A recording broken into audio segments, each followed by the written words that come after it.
오늘 하나님께서 우리에게 주시는 말씀입니다. 요한계시록 14장입니다.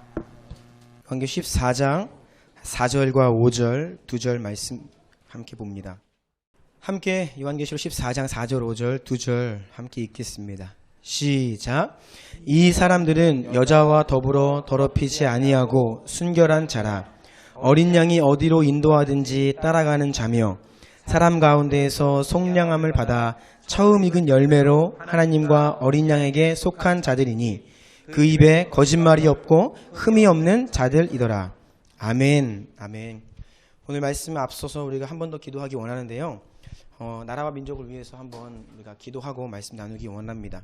우리 민족은 명절이 되면 온 나라가 먼저 돌아가신 조상에게 차례와 제사를 지냅니다. 제사 방법을 유심히 살펴보면 정말로 조상의 영혼이 그 자리에 찾아온다고 믿는 것 같아요. 하지만 여러분, 그것은 진리가 아닙니다. 사람은 죽으면 임의로 사람의 그 영혼이 이 땅 가운데 돌아다닐 수가 없습니다. 죽으면 천국과 지옥으로 향하게 되어 있고, 그래서 이 땅 가운데 드려지는 죽은 자들을 향한 제사는 그 조상의 이름을 대신한 귀신들이 그 제사를 받는 것입니다. 따라서 명백한 우상 숭배입니다. 이 민족이 지난 오랜 시간 동안에 언제부터인지 알 수 없게 무지 때문에 효도라는 좋은 덕목을 이 사탄이 이용하여서 우상 숭배하게 만들었습니다. 진정한 효도는 살아계신 부모님께 잘하는 것입니다. 웃 어른을 공경하는 것이지 죽은 조상에게 제사하는 것이 아닙니다. 고린도전서 말씀에 무릇 이방인이 제사하는 것은 귀신에게 하는 것이요 하나님께 제사하는 것이 아니니 나는 너희가 귀신과 교제하는 자가 되기를 원하지 아니하노라. 시편 106편 28, 29절에도 이렇게 기록되어 있습니다. 그들이 또 부올의 바알과 연합하여 죽은 자에게 제사한 음식을 먹어서 그 행위로 주를 경노하게 함으로써 재앙이 그들 중에 크게 유행하였도다. 함께 기도할 때 주여 이 나라의 죄악을 용서하여 주십시오. 잘못된 제사 전통이 사라지게 하시고 예배로 변화되는 각 가정들 되게 하여 주십시오. 진리를 몰라 귀신에게 제사하는 그리스도인이 없게 하시고 오직 하나님만 섬기는 나라 되게 하옵소서. 이러한 마음으로 나라와 민족을 위해서 함께 기도하며 나아갑니다. 기도하십니다. 하나님, 이 나라 이 민족 가운데 가득한 몰라서 무지하여서 저질렀던 그 많은 죄악들을 용서하시고 이 추석날 아침에도 참 많은 가정들이 제사를 지내는데 하나님 용서하시고 복음이 편만히 모든 가정 가운데 전파되게 하여 주옵소서. 이 자리에 모인 사랑하는 형제자매들 가정 가운데에도 친척 중에도 아직 주님 모르는 자들 많습니다. 명절에 모여 복음을 증거할 수 있는 기회를 우리에게 주시고 또 먼저 믿은 그리스도인들이 항상 모일 때에 본이 되어서 사랑으로 선행으로 섬겨 그들을 감동시키고 또 주님께로 인도할 수 있는 그러한 정결하고 깨끗한 그릇 되게 하여 주옵소서. 이 나라를 깨끗한 나라, 정결한 나라, 하나님의 나라 되게 하여 주옵소서. 예수님 이름으로 간절히 기도드립니다. 네. 아멘. 네, 추석이라서 많이들 가셨는데 가실 분이 아니라 오신 분들도 계십니다. 네. 환영합니다. 네. 이따가 자세하게 소개시켜드리겠고, 네, 환영합니다. 네. 그래요. 자리가 더 빌 뻔했는데 오셔서 감사합니다. 함께 예배드릴 수 있어서 감사하고요. 추석이라 우리가 음식도 많이 먹고 또 많은 분들이 모여서 참 풍성합니다. 명절은 참 좋은 것이죠. 하지만 여러분, 우리가 항상 이렇게 풍성한 크리스마스, 설날, 추석 이럴 때를 맞이할 때마다 기억해야 될 것은 우리는 풍성하지만 우리 가운데 소외된 이웃들은 그런 날 더 소외됩니다. 그렇죠? 평상시에는 별로 많이 드러나지 않다가도 이런 날을 맞이하면 오갈 데 없고 모이지 않으면 더 소외돼요. 우리 위에 올라가는 우리 한음이도 물어보니까 아무 데도 안 간대요. 집에 혼자 있다고 하더라고요. 그래서 그런 친구들도 있습니다. 그래서 교회 공동체가 또 우리가 그런 분들 항상 기억하며 배려하고 위로하길 원하고요. 하지만 많이 먹던 덜 먹든 많이 모이든 조금 모이든 우리 안에 주님이 계시죠. 예. 아멘. 그래서 우리 주변에 있는 모든 분들과 이렇게 인사합시다. 주님으로 충만합시다. 주님으로 충만합시다. 네, 주님으로 충만합시다. 네. 오늘도 빈자리가 많지만 주님으로 충만한 예배이죠. 네, 네. 아멘입니다. 오늘 추석절 맞이하여서 보라 우리 왕이 오신다라는 제목으로 함께 하나님 말씀 나누기 원합니다. 왜 추석절이냐? 추석절이라는 말이 조금 익숙치 않으신 분들도 계십니다. 그래서 제가 작년 추석절에 나누었던 말씀을 오늘 말씀 전반부에 좀 정리해서 다시 한번 말씀드리고, 아마 매번 추석 때마다 그 말씀을 동일하게 나눌 것 같아요. 그래서 추석을 어떻게 보내야 하는가에 대해서 먼저 전반부에 나누고 계속해서 이어지는 말씀 함께 나누려고 합니다. 1번입니다. 초막절과 추석의 관계. 여러분, 초막절은 우리의 추석입니다. 성경에 나오는 그 이스라엘 백성들에게 있었던 3대 절기 있죠. 그 중에 하나였던 초막절은 우리의 추석과 꼭 같은 날입니다. 그 이유에 대해서 조금 간단히 설명드리려고 합니다. 우리가 성경 말씀 볼 때에, 특별히 구약 레위기나 출애굽기, 신명기에 등장하는 구약의 절기들을 볼 때에 좀 이해하기 힘든 측면이 있습니다. 그들 유대인들이 사용하는 달력이 조금 달라요, 우리랑. 하지만 본래 우리 동양, 우리 민족도 음력을 사용했고, 유대인들이 사용하는 달력도 사실 달을 기준으로 한 달력입니다. 음력이에요. 그래서 복음이 만약 이스라엘로부터 우리에게 직접 다이렉트로 왔으면 우리가 큰 문제 없이 그 구약의 절기들을 정말 너무나 잘 이해할 수 있고, 우리의 명절과 또 겹치는 게 많이 있거든요. 그럼에도 불구하고 이 복음이 이 서양을 통해서 그 태양력을 사용하잖아요. 그래서 양력을 사용하기 때문에 서양인들은 음력을 잘 이해 못합니다. 그래서 그들 나름대로 절기를 그 자신들에 맞게 맞춰버려야 되는데 그게 잘 맞지 않아요, 성경과. 그런데 우리가 그들을 통해 복음을 들어서 우리에게는 더욱더 큰 혼란이 있게 되었죠. 우리도 유대인도 다 음력을 사용하기 때문에 우리가 조금만 차이를 이해하면 성경 절기를 정말 잘 이해할 수 있습니다. 가로 1번 보면 한번 읽어볼까요? 시작. 우리의 음력은 유대력보다 한 달 하루 빠르다. 이거 알면 정말 쉽습니다. 오늘 이후로 이제 이거 기억하기 바랍니다. 우리가 유대인의 유대력보다, 성경에 나오는 유대력보다 한 달 하루 빠르다라고 생각하시면 됩니다. 오늘이 양력으로는 9월 27일이지만 음력으로 8월 15일입니다. 그러면 한 달 하루 빼면 몇 월 며칠이죠? 7월 14일. 유대력으로 7월 14일이 오늘입니다. 너무 쉽죠? 쉬우세요? 네. 오늘 일부 예배 들 때 우리 아이들 이해 도무지 못하더라고요. 음력을 모르니까 아이들이 설명을 아무리 해도 음력을 모르는데, 어른들은 이제 아실 수 있을 거예요. 왜 한 달하고 하루 차이가 났느냐? 먼저 한 달 차이가 발생한 이유에 대해서 말씀드립니다. 유대인들은 우리의 음력 2월에 출애굽하였습니다. 그런데 하나님께서 그것이 너무나 중요한 사건이기 때문에 이제부터는 너희가 이달을 한 해의 첫째 달로 삼아라 라고 말씀하셨습니다. 출애굽기 12장 2절을 읽어주십시오. 이 달을 너희에게 달의 시작 곧 해의 첫 달이 되게 하고. 예, 이것이 바로 6월절이 있었던 우리의 음력 2월인데, 그 달을 하나님께서 이스라엘 백성들에게 너희들은 지금부터 이 달을 바로 1월로 삼아라 라고 했어요. 그래서 유대인들에게 우리의 2월이 1월이 된 것입니다. 이해하시죠? 그래서 한 달 차이가 납니다. 그러면 하루 차이는 왜 나느냐? 음력은 달을 기준으로 하지요. 우리 동양의 음력은 달이 사라지면 1일입니다. 그 달의 첫째 날이에요. 근데 유대인들은 하루 지난 그 다음 날 달이 보이기 시작할 때 1일이에요. 하루 차이 납니다. 이렇게 해서 한 달 하루 차이. 쉽죠? 네. 네. 따라서 유대력 1월은 우리의 음력 2월이고, 유대력의 보름은 14일, 우리의 보름은 15일 되는 것입니다. 네. 그럼 제가 적용을 한번 해보겠습니다. 6월절이 1월 14일입니다. 그러면 우리 음력으로 몇 월 며칠이에요? 2월 15일. 그럼 2월 보름 되는 겁니다. 쉽죠? 그리고 그날로부터 50일이 지나면 우리 음력으로 4월 초파일 석가탄신일입니다. 이날이 오순절이에요. 그러니까 석가탄신일날 원래 우리는 성령 오신 날, 성령 강림 주일이에요. 그날이. 너무 쉽죠? 이렇게 해서 이 구약의 절기들이 사실 우리 왜 그것이 일치하게 되는지 모르겠어요. 석가탄신일과 성령 강림 주일이 일치하고, 초막절이 7월 15일입니다. 오늘이 우리가 8월 15일이죠. 그러니까 내일이 초막절이에요. 그런데 유대인들은 명절 전날 해가 지면 명절 시작입니다. 그러니까 오늘 우리 추석날 밤 해가 지면 초막절이 시작되는 거예요. 너무 간단하죠? 그래서 추석절, 초막절 같은 날입니다. 그러면 우리가 이 추석을 맞이할 때 성경에 등장하는 초막절이 오늘 우리의 추석이구나 라고 알 수 있어요.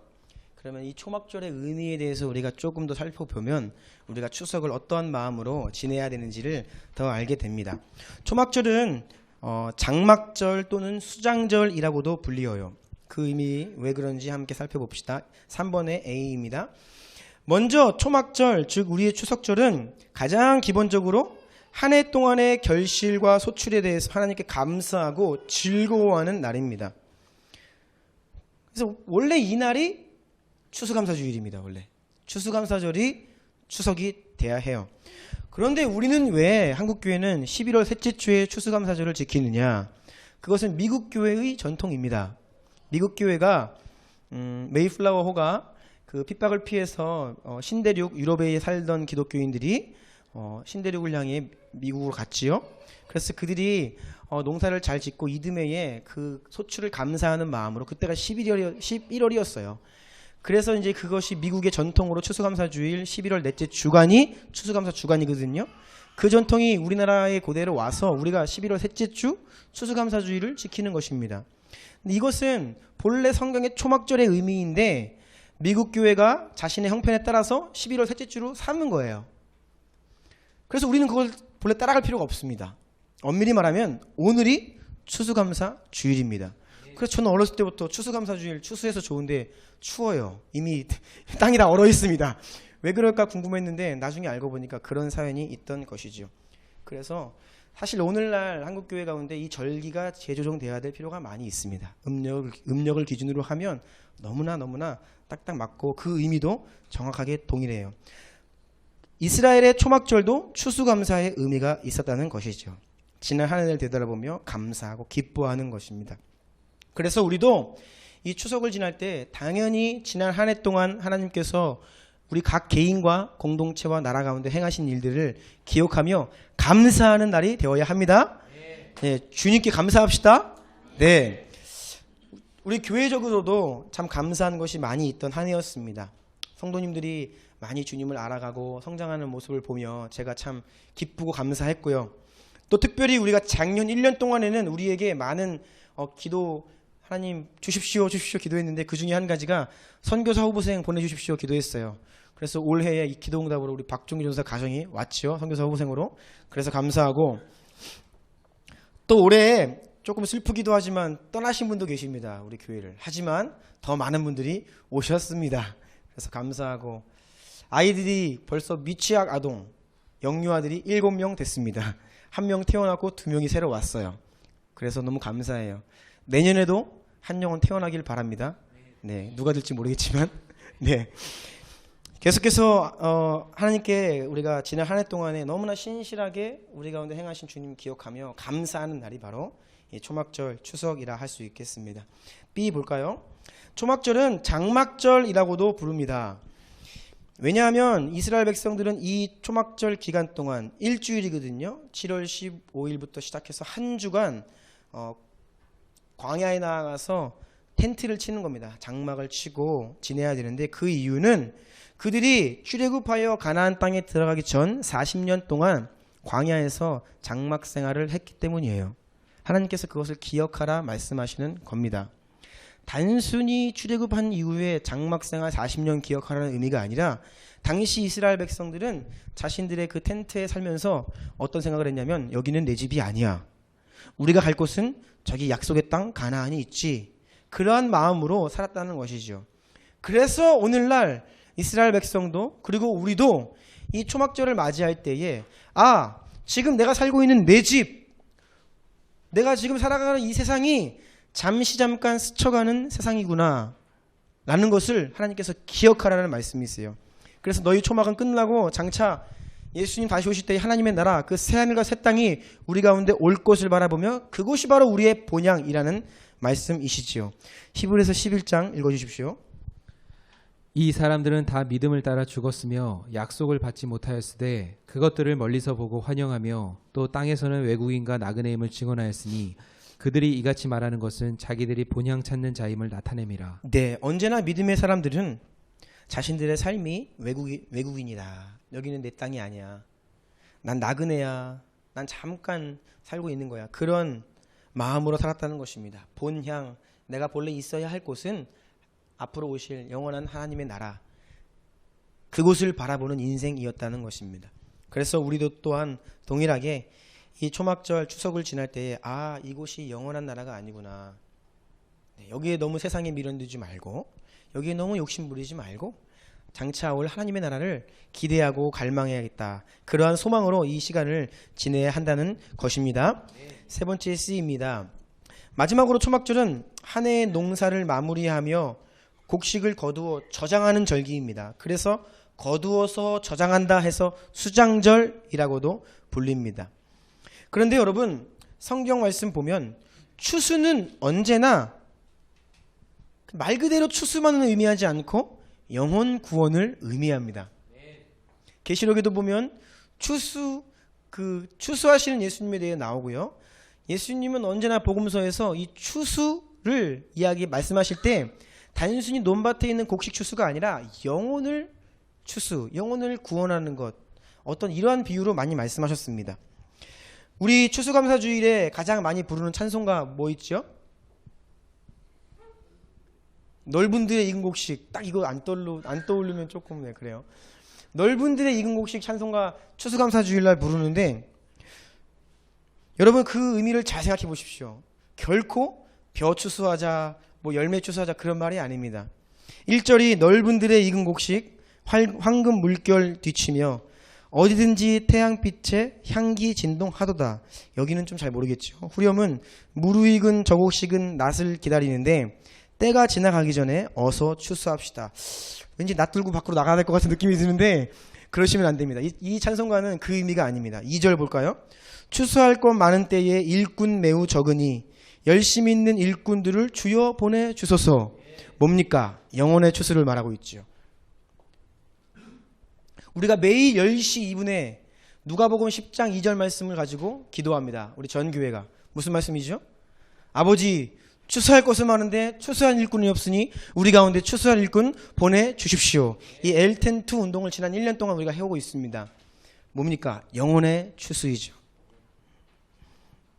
그래서 이 초막절을 맞이하여 추수하고 거두어 드린다라는 것은요, 마지막 때의 심판주로 추수의 주인으로 오신 예수님께서 농부처럼 알곡과 쭉정이를 나누셔서 알곡은 천국 창고에 들이시고 쭉정이는 지옥 형벌에 처하는 어떤 그것을 비유적으로 이야기하고 있다는 것입니다. 그래서 초막절은요, 이 장막절, 수장절은 다시 오실 예수님 바라보며 주님 어서 오십시오 라고 말할 뿐만 아니라 우리 자신의 모습을 점검하는 시간이 바로 초막절입니다. 그래서 7월 15일 그 초막절 시작되는 그 7월 1일이 나팔절이에요. 나팔을 불죠. 그것이 예수님의 재림 나팔을 의미하거든요. 이 초막절은 예수님의 재림과 깊이 연관이 있는 절기라고 할 수 있겠습니다. 따라서 우리는 이 추석을 맞이하여서 가족, 친척들 만날 때에 우리 자신의 모습을 점검할 뿐만 아니라 아직 믿지 않는 친척, 가족들 바라보며 주님, 심판주 되신 주님께서 곧 오시는데 어찌할까?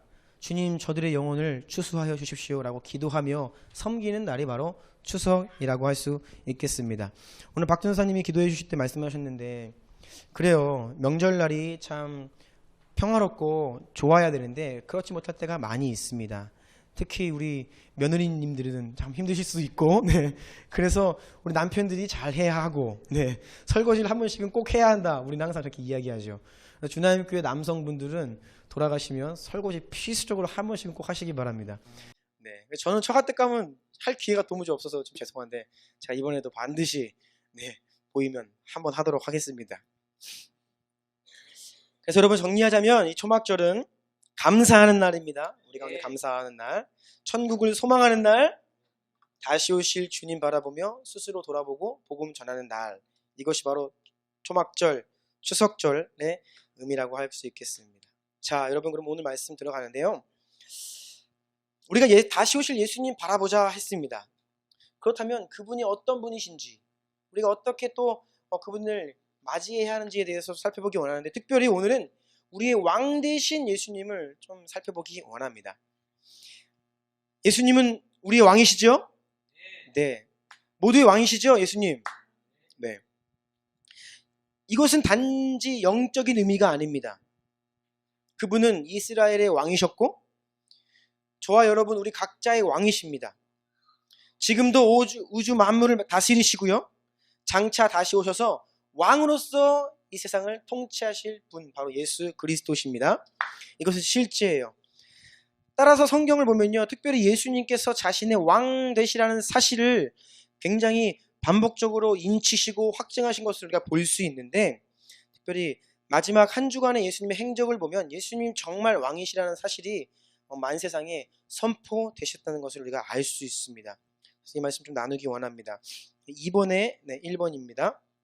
여러분 그리스도 헬라어로는 그리스도 히브리어로는 메시아 무슨 뜻이라고 했죠?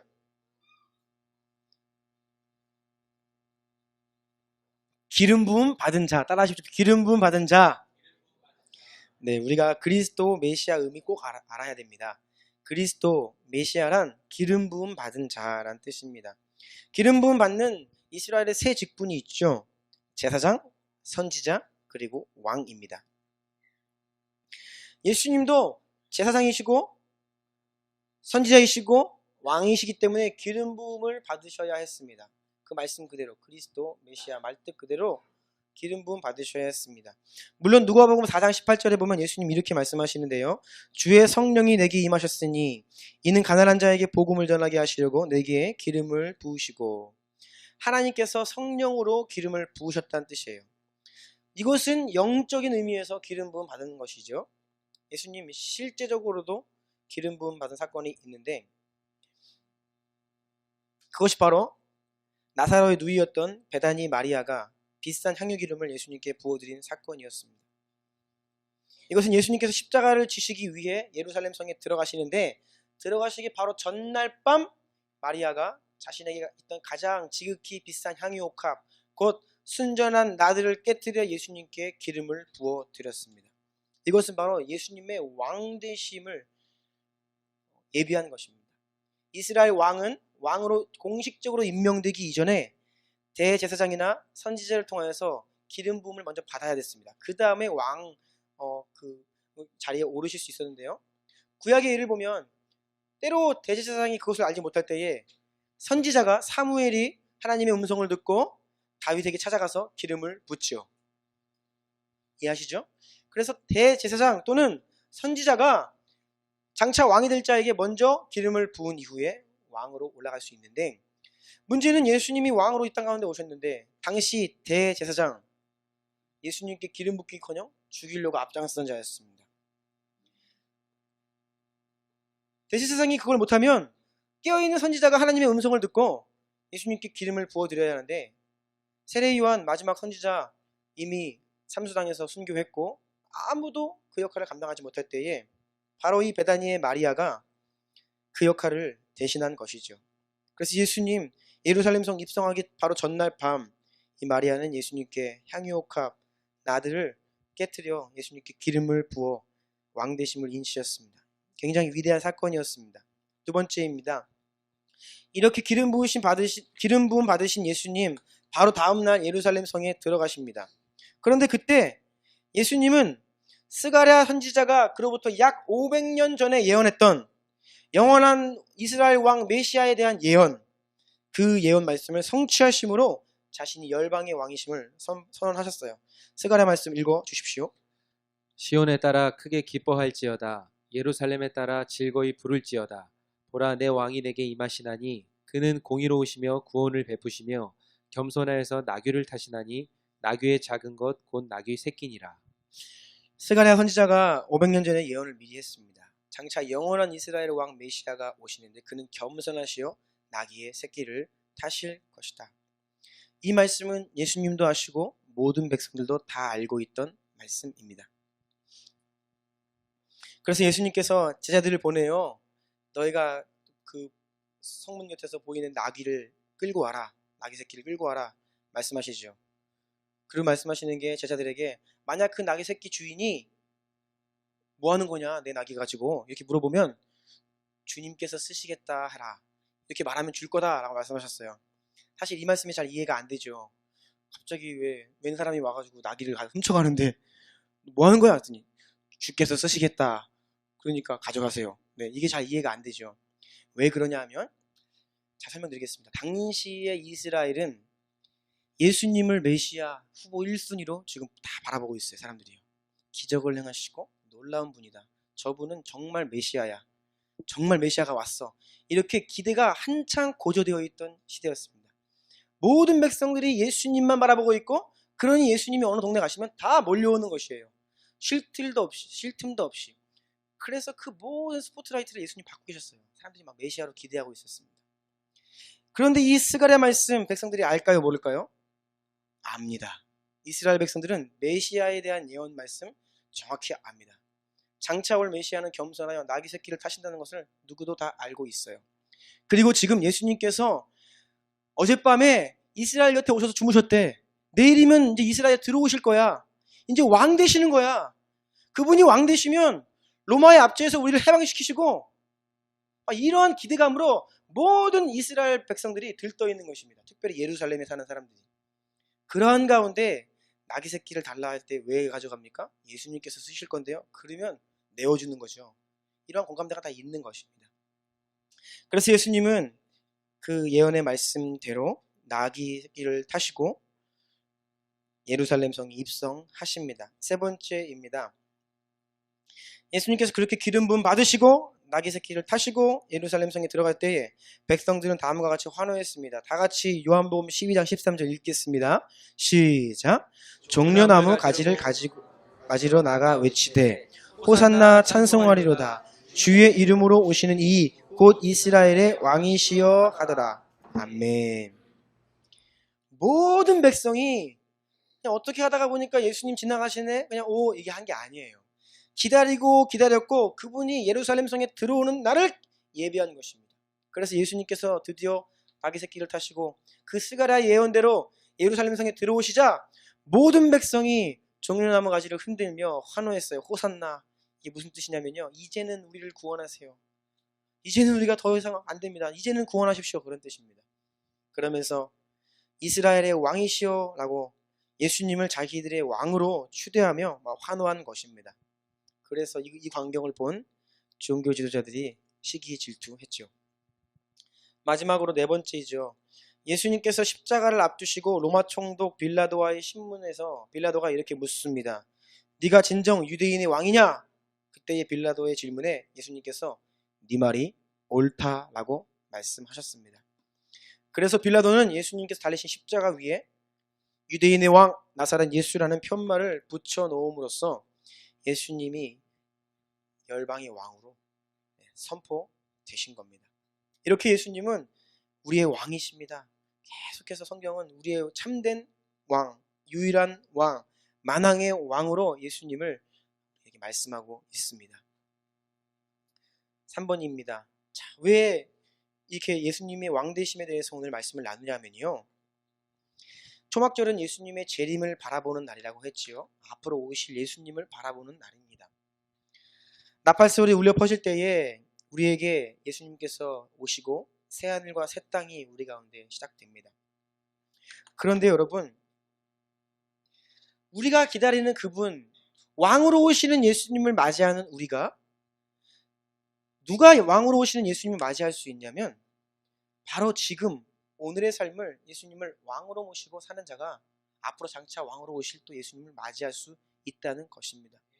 예수님이 오시면 그동안은 예수님 나의 왕이 아니었는데 갑자기 그날 나의 왕이 되시고, 내가 더럽고 부정했는데 그날 갑자기 정결하게 되고, 그러한 차원이 아닌 거예요. 지금도 우리 가운데 예수님은 왕으로 좌정하셔야 합니다. 그런데 우리의 신앙은 보통 예수님에 대해서 이야기할 때 그분 나의 왕이십니다라는 말보다 나의 죄를 용서하시고 내 죄를 대속하시고 십자가 위에서 대신 달려 돌아가시고 부활하신 그 대속자 되시는 예수님에 대해서는 우리가 잘 기억하고 강조하는 경향이 있습니다. 나의 구원자. 그런데 예수님 나의 왕이라는 사실은 우리가 많이 잘 생각지 못하는 경향이 있어요. 여러분, 왕이 무엇입니까? 어명, 엄영이요 하면 어떻게 되죠? 뭐 그냥 게임 끝나는 거죠. 뭐 엄영이요 그러면 끝입니다. 정말 예수님 왕이시면요, 예수님의 말씀에 우리가 절대 복종해야 하는 분이 바로 예수님이십니다. 예수님의 뜻, 예수님의 말씀, 예수님의 명령이라면 우리가 그 앞에 추워도 다른 말 할 수 없이 예 주님 그렇게 하겠습니다라고 이야기해야 하는 것이 바로 왕 대신 예수님이죠. 그런데 오늘날 우리 가운데 구원자 예수님은 많이 감격하고 우리가 감사하다 말씀드리지만 우리 삶의 모습 가운데 예수님 왕 되시지 못할 때가 너무 많아요. 내 뜻, 내 생각. 또 많은 경우에 예수님 뜻은 잘 관심 없을 때가 많이 있고요. 묻지도 않고 알려하지 않을 때, 또 게을 때 많이 있습니다. 여러분, 우리가 예수님을 영접했다는 사실은 예수님이 나의 구원자이심과 동시에 나의 왕으로 영접했다는 사실을 꼭 기억합시다. 따라합시다. 예수님 나의 왕이십니다. 예수님 나의 주인이십니다. 그래서 이제는 우리가 사는 것은 내가 사는 것이 아니요 오직 내 안에 그리스도께서 사시는 것이죠. 네. 여러분, 예수님이 지금 우리의 왕이시면요, 그분은 지금도 우리에게 말씀하십니다. 그렇죠? 성경 말씀을 통해 말씀하시고요, 우리에게 감동하십니다. 그러면 왕 되신 그분의 말씀 앞에 우리는 순종해야 하는 존재입니다. 예수님은 우리의 친구이시기도 해요. 우리 신랑 되시기도 합니다. 성경은 여러 가지 이야기로 예수님, 하나님을 표현하지만 왕 되신 주님 앞에 우리가 그분을 두려워하고 떨림으로 순종하고 복종하는 그런 삶이 우리 가운데 너무나 없어져 가던 시대입니다. 그래서 오늘 우리가 꼭 기억하기 원하는 것은 왕 되신 예수 그리스도, 이 추석을 맞이하여서 다시 오실 예수님을 바라볼 때에 그분이 왕으로 오시는데, 왕으로 오실 그분은 지금 내 안에서도 나의 왕이시다 고백하는 저와 여러분 되기를 간절히 원합니다. 우리가 왕 되신 예수님의 뜻을 알고 그분의 명령을 듣고 또 순종할 수 있도록 이 일을 돕기 위해 성령님께서 우리 가운데 오실 겁니다. 그래서 우리가 성령님을 더 의지함으로 하나님의 명령, 하나님의 뜻을 알기 원하고 또한 순종하기 원합니다. 오늘 읽은 요한계시록 14장 4절과 5절 말씀은요, 이것을 보면 이것이 14만 4천이 등장하는 구절입니다. 나쁜 분들이 이 14만 4천 말 가지고 자꾸 숫자 가지고 장난을 많이 치는데, 여러분 14만 4천이 중요한 게 아니라 정말 중요한 것은 오늘 읽은 14장의 4절과 5절이에요. 그 앞에 14만 4천이 나오는데 그건 중요한 게 아니에요. 더 중요한 것은 오늘 4절 5절입니다. 이게 무슨 말이냐면요, 천국 백성에게 합당한 자들의 모습이에요. 이게 장차 예수 그리스도 그 앞에서 우리가 하나님께 찬송과 경배를 올려드리는데, 그 찬송과 경배의 노래를 배울 사람은 이러한 자들, 즉 천국에 합당한 자들의 모습이 바로 14장 4절과 5절이라는 것입니다. 그래서 마지막 기록되어 있는 14장 4절 5절 다시 한번 우리가 천국 백성에게 합당한 삶이 바로 이것이다 함께 읽기 원합니다. 시작. 이 사람들은 여자와 더불어 더럽히지 아니하고 순결한 자라. 어린 양이 어디로 인도하든지 따라가는 자며 사람 가운데에서 속량함을 받아 처음 익은 열매로 하나님과 어린 양에게 속한 자들이니 그 입에 거짓말이 없고 흠이 없는 자들이더라. 아멘. 여자와 더불어 더럽히지 아니하였다라는 것은요, 요한계시록의 음녀라고 표현되는 세상의 어떤 사단의 왕국을 대표하는 그것입니다. 그래서 정말 천국 백성에 합당한 자들은요, 세상으로부터 자신을 더럽히지 않는 자들입니다. 그렇게 순결하여서 어린 양이 어디로 인도하든지 따라가는 자, 예수님이 어디로 인도하든지 따라가는 자가 바로 천국 백성, 천국에 합당한 자들의 모습이라는 것이죠. 그것이 좋은 것이면 당연히 따라가겠지만 때로 험악한 골짜기일 수도 있고 그것이 십자가일 수도 있습니다. 그럼에도 불구하고 그 예수님, 나의 왕 되신 어린 양 예수님을 따라가는 자가 천국에 합당한 자라는 것이죠. 그 입에 거짓말이 없고 거짓이 없고, 여러분 거짓말하는 자는 정말 예수 믿는 사람이 아닙니다. 우리 안에 계신 성령님이 계신데 어떻게 거짓말할 수 있을까요? 거짓말을 무지부식간에 했을 때는 회개하고 용서를 구하는 것이 그리스도인이고요. 그냥 눈 하나 깜짝 안 하고 거짓말한다? 의심해 보십시오, 자신을. 거짓말하지 않고 거짓이 없고 흠이 없는 자, 바로 천국에 합당한 자입니다. 이것은 바로 예수님을 왕으로 모시고 순간순간 성령님 안에서 그분의 음성을 듣고 그분의 뜻에 귀를 기울이며 따라가며 순종하며 사는 자들이 바로 예수님을 왕으로 모신 자들의 모습입니다. 그래서 여러분, 초막절 추석을 맞이했는데요, 우리가 개인의 삶 가운데 또 가정의 친척들과의 관계 가운데 우리 믿는 자들이 먼저 주의 음성을 잘 듣고 그 예수님의 뜻대로 순종하는 모습이 있어야 합니다. 혹여라도 여러분 가정 가운데 아픔이 있고 깨어진 것들이 있다면 여러분이 먼저 믿은 자들로서 하나님께 기도하시며 그들 용서하시고 용서를 구하십시오. 그리고 이번에도 모일 때에 앞장서서 섬기고 사랑으로 선행하고 또 그러며 복음을 전하는 일이 있을 때에 우리를 점검하고 또 왕대신, 그것이 바로 왕대신 주님을 따라가는 것이며 다시 오실 주님을 예비하는 바로 초막절에 합당한 마음일 것입니다. 우리 한번 함께 기도합니다. 기도할 때에 여러분,